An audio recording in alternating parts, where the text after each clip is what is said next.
started living by this year is the movement of new knowledge. And it's a movement that we want to create amongst young people, amongst all generations. The movement of new knowledge, which is the monk philosophy, is really to go in and bring out the best. So you have to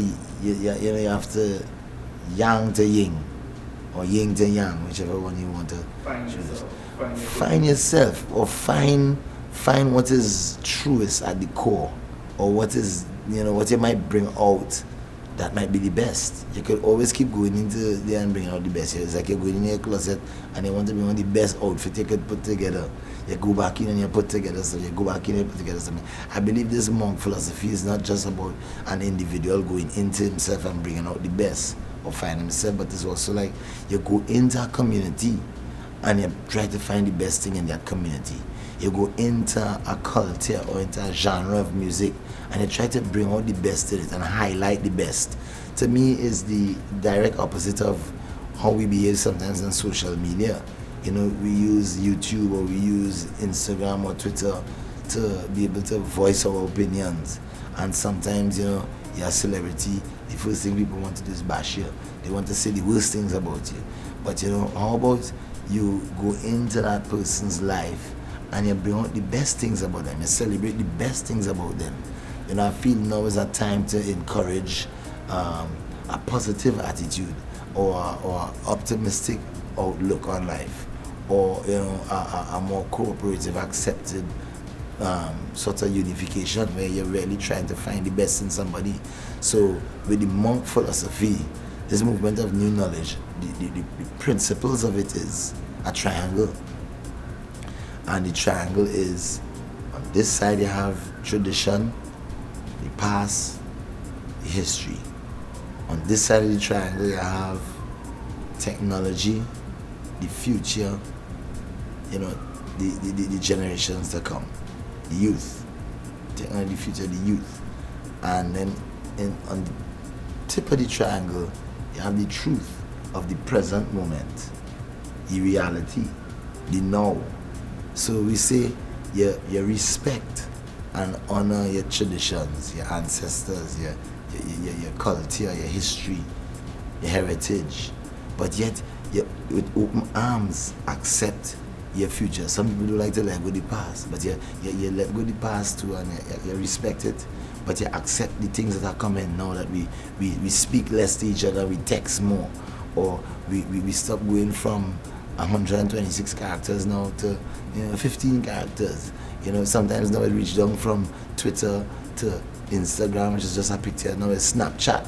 It's going so fast. We communicating less, but you want to accept the fact that maybe we are trained to communicate less.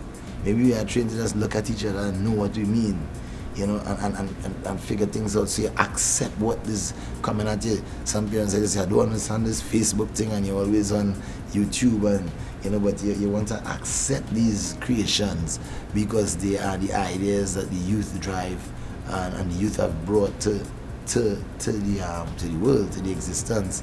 And then you use these both in a nice balance. Find the connection between the history and the technology, the tradition and the technology, and make it applicable to what you do now, to what you create every day, to your jobs, to your songs, to your visuals, and let them be rich in heritage, but at the same time, rich in potential for the future. And this is the monk philosophy. We making music like this, we meeting people like this, we cooperating with elders, we going into communities and we learning about the traditions, and then we taking it and we sampling it in our brand new machines and play with it, and you get something that is full of that spectrum of the triangle. And for me, I feel like I have said that too. I feel like I know when I start to make the music that I want to make, because I spent all the past trying to win competitions, gain recognition, make history, and all that has been done. And as you said, the past is gone. You can't get it back. You can't change it. but you can be motivated in this moment. And it all boils down to me, to the energy in you. You know, how energized are you? You're exercising, you're eating right, you're getting healthier, you know, your mind is healthy. And once you keep those things correct, you will be inspired to get up and work like if it's your first day on earth. I have a mission statement. Every day I wake up and say, you know, I make music reflecting the highest expression of who I am, and I take it to the corners of the globe. So, you know, I put that up on my wall to remind myself what I do. And when I say make music, I use that lightly, because make music might be shoot a film, it might be make video, it might be create an app, create a video game, you know, create a drawing, that might be our concept for a show. You know, it's not just make music, it's all the things around the making of the music. You know, invent a t-shirt, an idea for a t-shirt or a cap. So I do that every day, and I try to be creative every day. And for it to reflect the highest expression, for it to reflect the highest expression of who I am, I try to become a higher expression of myself. You know, so I try to knowledge myself more, reading. I try to, you know, increase my culture by learning a little more about my culture and my traditions. I try to meditate a little more. I try to become a little more spiritual. I try to become a little more responsible. You know, I try to be more of an inspiration. So, you know, you keep aspiring to your higher self. That self that you will be more proud of than you was back in the day. You know, I was a little boy, I was a delinquent. I used to sleep a lot, I used to lie a lot, I used to drink. You know, you want to change and become more upstanding, and let that, you know, reflect through your works. So that was one philosophy. Machel Montano is an inspiration. Machel Montano is a leader. Machel Montano is an innovator, trendsetter. Machel Montano is a business. Machel Montano is an idea or an ideal. You know, Machel Montano is a success story. And Machel Montano is an open book for anybody to read, to study, to be inspired by, to follow. You know, a lot of people will say a role model, but you know, you're playing a role, everybody playing a role, everybody modeling the role. And you want your life to inspire people to live as good as you, even as better. They say, what do you call it? Copying is the greatest form of flattery. When people copy what you do, or when people, you know, replicate your ideas or whatever, you inspire them to do the same things. But I love to leave the proper inspiration, work hard, you know, dream big, you know, stand tall. So I think Machel Montano is really, you know, these things are things that other people could aspire to be. Your initial reaction, human reaction, is to be, hey, I do that. You know, but for me, I kind of see it as me not being the creator, you know, but being the medium through which the creation pass. So I believe a man thinking about doing something is often passed by a man doing it. So I might sit down and I might say, hey, I want to write a calypso that goes so and so and so, and I want to do that. And you're thinking about it, and next thing you know, you hear it on the radio with the same idea you're thinking about. I believe these ideas, these creations, these inspirations, they're out there. You know, it's all about transmission and receiving the transmissions. If you really meditate and you think and you look for ideas in the universe, they're out there wanting to manifest into reality.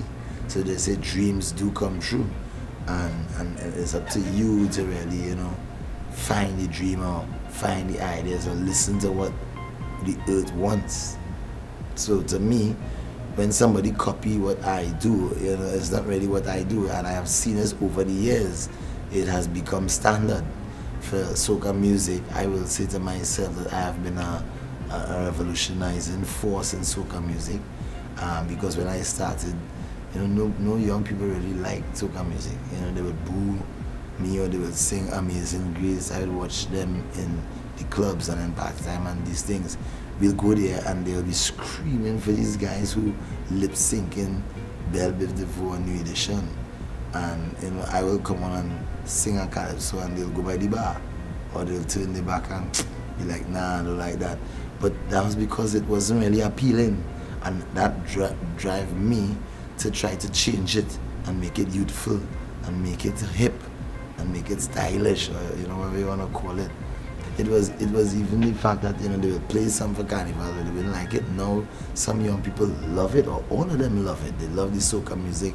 It might be seasonal for some of them, but sometimes now it go throughout the year. And I'm seeing young people who, you know, and that's another trend too. Like I look at a lot of young calypsonians like Chucky and Carnache and all these different young calypsonians. Chucky's calypsonian soca star too. You know, more of them will want to choose, more of the young person will want to choose soca because it's more youthful and more vibrant, and it look like the hip hop of the, you know, of the Caribbean. But there are a lot of young people still choosing, like Aaron Duncan and Jeremy Rodriguez, choosing to do calypso and liking it, legitimately liking it, and I find that to be really fascinating, and I love that, you know, that they can still find some sort of spark in our old tradition. And to me, you know, they will inspire other people to follow, and that's just what they want. They want people to follow. They want to lead by example. My best time, I have had many best times, and I have had quite a few times where I felt like, you know, it was the worst. I mean, just like Real Unity, the concert, thinking about me having one of the first biggest shows ever before the Machel Mondays and before the alternative concepts. Real Unity was to be the concert. That was, you know, one of my best feelings, to see so many people coming out to that show, and in an instant it became one of my worst experiences. And that was when the stage fell down. And you know, looking back at it, it was one of my best learning experiences. You know, so to me, there's not really a best or a worst time. There's only times, and probably time don't even exist, because we live in a space-time continuum that might happen in this life, and have the patience for the next life. But most importantly, I know it is an ebb and a flow. You know, I wake up every day to prayers sent to me by a friend, and I try to put it out on Instagram every day. And I woke up yesterday morning feeling a little down because everybody was leaving, the whole team, and we were just living together for carnival, and we was really limey, and we, you know, you're going on the downhill, people saying bye-bye, and I was feeling a little sad, and the prayer was like, you know, yesterday was like, accept the happiness and the sadness, which is like that sine wave. You know, every time you're not down, you're just about to come up. Every time you're going up, know that it's going to go back down. And you accept that is like the waves going in and out, in and out. In every breath, you're breathing, you're alive. If you breathe out, you die. You know, and to me, when you accept the balance and the in-between, you're able to live a life knowing that, you know, you're not going to any of the extremities of emotions. You know, you're not going to be overjoyed, so that when you're just going to be humble, grateful, thankful, satisfied.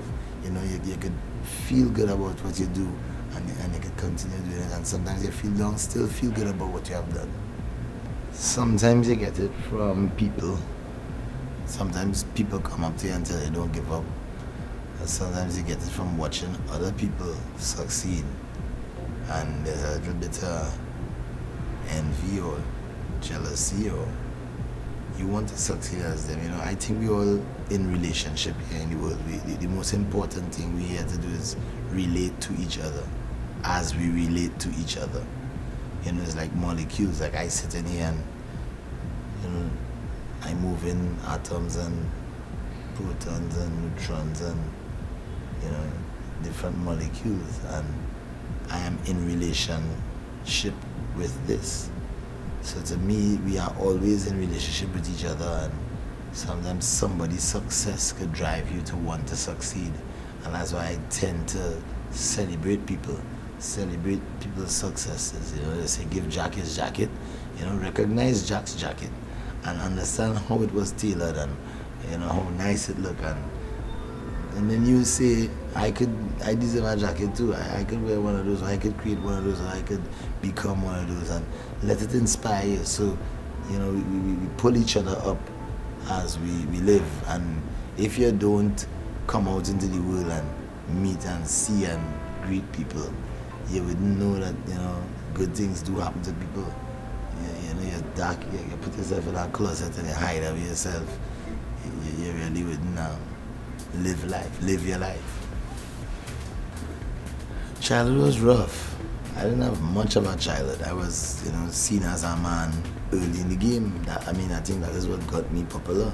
Singing the letter on stage and the way I was carrying across the messages. They say, he like a little man, eh? And immediately I was launched into positions where you would have to be among adults all the time, and they would be passing you straight up and down, up and down, up and down. I think this helped me to develop a relationship with the voice in my head, which eventually to me represented God. That thing that I would pray to and say, help me to cross the threshold of backstage to the stage. Help me to cross over that, here comes Machel Montano, and walk out there, and help me through that 5 minutes on the stage to come off. Protect me, guide me, help me remember my words, don't make me fall down. You always that connected with God? I think that was the connection. Being alone causes you to talk to something, some higher force or something like this day. And I was alone in a world that I didn't know, a young person, in a world. But the world that you saw and was created in your own. Well, it was being created around me. The world was being created around me because, as I say, I always like to tell this story. I didn't dream of being a musician. I didn't dream of being famous. I like technology.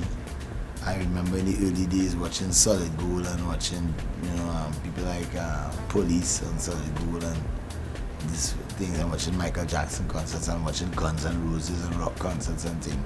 Seeing the big lights and the fog machines and the lasers, and that I was interested in that. But my brother was doing playing guitar with my mom, and this goes back to the question you asked. How was it as a 9-year-old stopping the band and hearing them out of tune? Is because I had developed this sort of ear for music, but it started without a knowledge of it at all. My brother was playing the guitar. He had to play the guitar with his guitar book, read these chords, and sing these lyrics. And he didn't have the coordination, as I say. He must probably get vexed when I say that, but he couldn't get right. And he was like, yo, hey, come here. Like you pull your little brother by the ears and say, come here. Sing this for me while I play this. That's how I remember it started. And he started playing the thing, and I singing it. And my mother passed and said, hey, you have a nice voice. You want to go for vocal training? And I was like, okay. The vocal trainer hear my voice and he say, I want to sing in the choir. Okay. Go in the choir. They say, you want to sing in the school calypso competition? Okay. Win that. Then they say, you want to represent the country? Okay. You represent the school in the country? Yeah, okay, junior calypso man. Win that. And then the very next day there's a man knocking on the door saying, you want to go to Madison Square Garden and perform at Spanish Kitchen? And I was like, okay. And I just went into it. So I was just really, pushed into that. And when you watch it happening around you, you just have to get better at it. You have to get good. You have to accept it. And, you have to realize that sometimes you're given a gift or sometimes you're given a path. And as a young child, I could hear these things. I could hear when the brass band playing out of time or off key, and I wanted to hear something solid. So I can say it in many different ways. The biggest lesson I've learned is that what you put in is what you're going to get out. So, for this season we have put in a lot of work. We recorded over 50 to 60 songs. We auditioned over 85 of them. We came out with songs beyond the songs that we have out. We have maybe twice the amount waiting to come out still. But when you put in hard work, you will get good results. Also, you're only as successful as the people you make successful. So you try to generate a community of successful people in the fields that they're doing, and you make them feel responsible for certain things, and you delegate certain goals to people, and when we achieve all the goals together, it is a satisfying feeling, and it is a feeling that uplifts individuals but still builds teams of people. And with teams based on strong individuals, teams based on empowered individuals, can actually influence the society. How you deal with conflict? Actually, I learned a lot about dealing with conflict through this process, especially the process of creating music, and in the band also too, thinking up ideas. We used to say when we practice, we used to say, "Hey, I have a suggestion. We should do it this way." And then this boy will say, "Well, I have a suggestion. It should be this way." And most of the time they will say, "Well, use the boss, and you don't take our suggestions. You don't take our suggestions." But then we had developed at a young age, because you feel you know everything and use the boss. At a young age, we had developed a thing where, all right, we try your way, we try my way. And in the band, we'll do it that way, we'll play it this way, and we'll play it that way. But eventually, and then we vote, who like what way. But eventually, you learn to trust your heart. You learn what a hit song's like. You learn when the drum's right. You learn when the lyrics okay. And you work with people, and working with people sometimes too, the best part about conflict is letting go. You let go what you might think might be the right thing, and you let somebody else go. And eventually, if you could judge it with a real heart, you will tell. That has been my skill over the last years. My skill set is to recognize the hit, is to recognize when I need to lay off my vision and let the young people vision reign. And there's a time when I have to put down my foot and say, no, I believe this should be this way. But it goes back to our prayer. God grant me the serenity to accept the things I cannot change, the courage to change the things I can, but most importantly, the wisdom to know the difference. So you have to know when to shut up, and you have to know when to speak out. And be honest with yourself and what you're judging. Well, you have to be your greatest critic. You have to also be your greatest critic.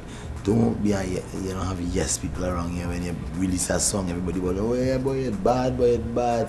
No, then if you become that easy and that easily impressed, then your quality might be a little shaky, or you might not be finding the real hit.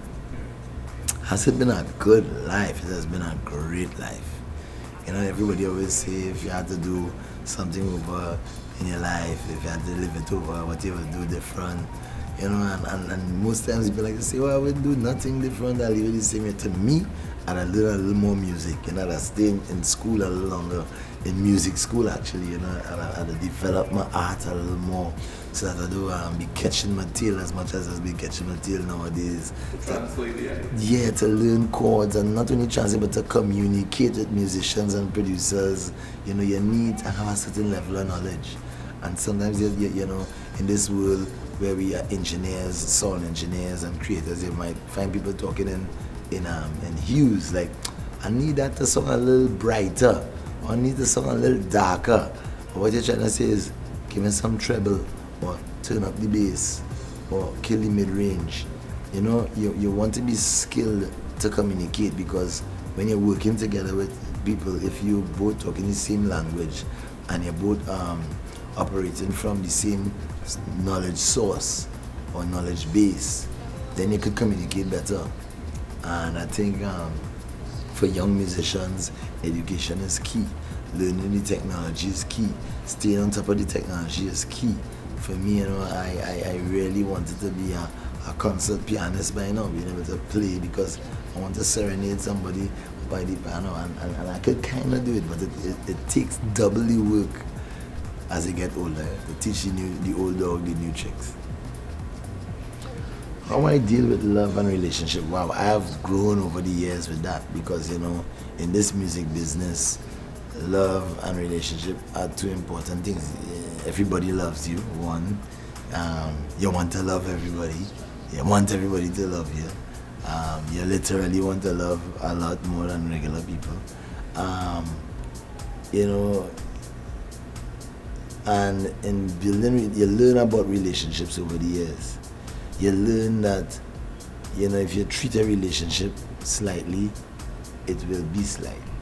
If you're treated lightly, it will be light. But if you're treated with depth and with respect, and you will have something and have somebody around. And from somebody like me, it's strange. I am always in a room of thousands of people and everybody, and all the attention on you, and all the lights and all the cameras and the microphones in your face, and then you go home and there's nobody there. It's all gone. It's silent. It's quiet. Sometimes you're by yourself, and you want to, in life, have relationship. You want to have a partner. You want to have somebody you could come home to.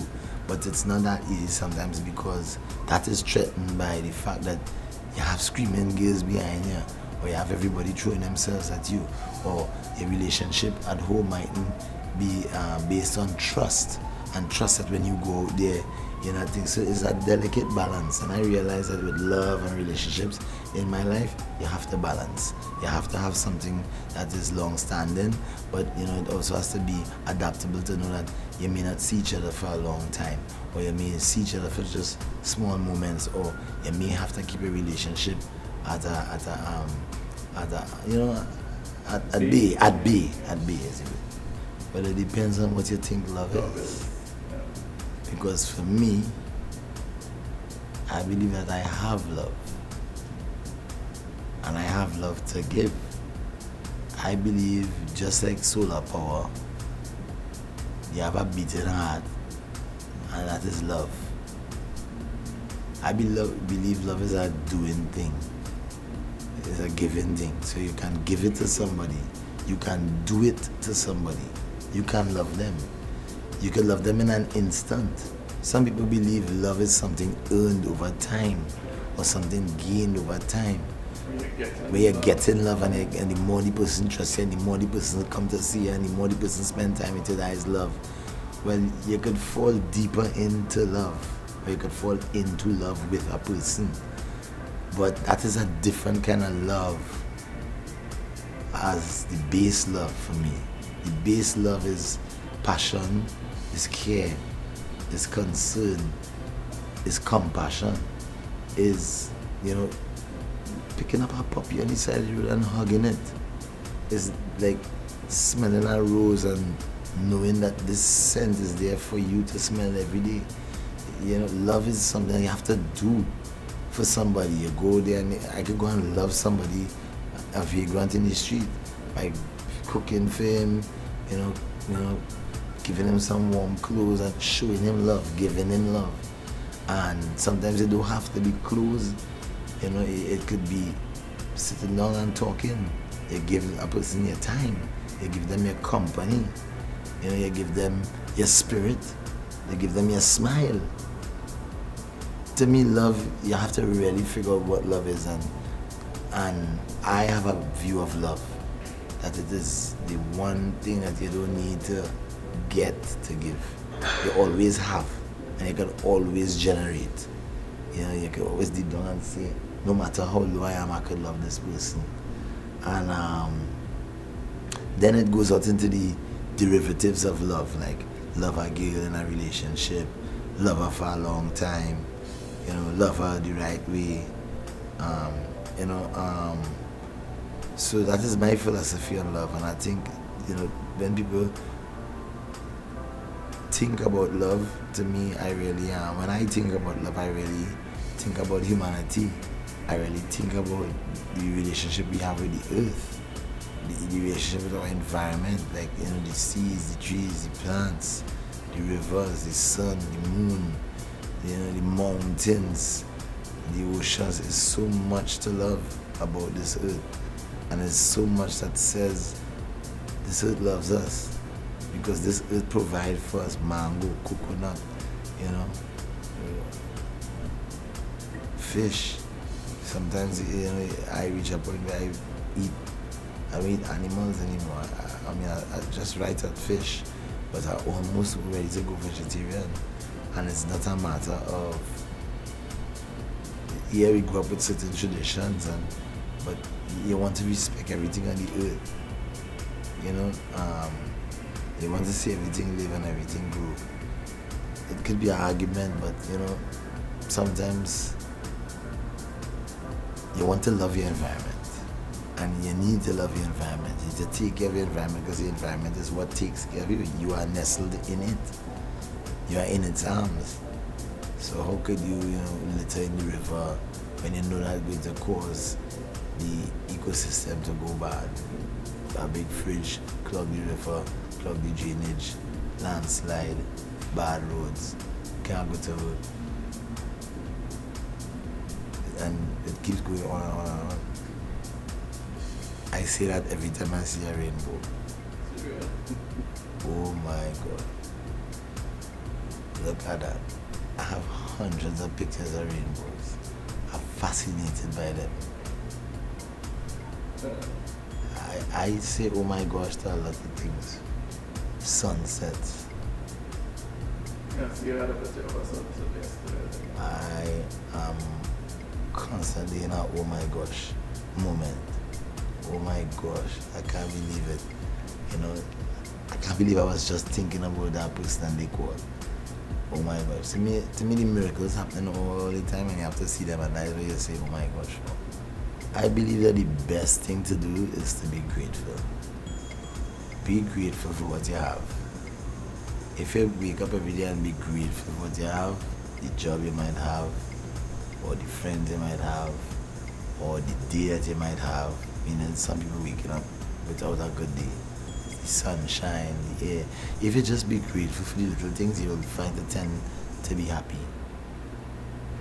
And I just like to focus on gratefulness. I like to be really, really grateful.